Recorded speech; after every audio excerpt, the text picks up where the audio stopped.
এখন ভোট দিলে বিএনপি ক্ষমতা আসবেন, এটা অনেকের সহ্য হয় না। যেরকম হাসিনার সহ্য হয় না বিধায় ভোট দেয় না।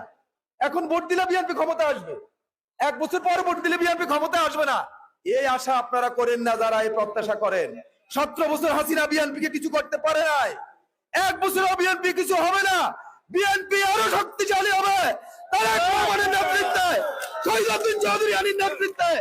আপনারা সকলেই বিএনপির হাতকে শক্তিশালী করার জন্য, আগামী দিনে জনগণের সরকার, বিএনপির সরকার প্রতিষ্ঠিত করার জন্য সবাই কাজ করে যাবে। মনে রাখবেন, সবার জন্য গণতন্ত্র ও উন্নয়নের মাধ্যমে সকল সমস্যার সমাধানের যে রাজনীতি শহীদ জিয়া রেখে গেছেন, তা বাস্তবায়নের মাধ্যমে তার প্রতি শ্রদ্ধা জানাতে হবে। আমরা তার বিদায়ী আত্মার মাগফিরাত কামনা করছি। আল্লাহ হাফেজ। বাংলাদেশ।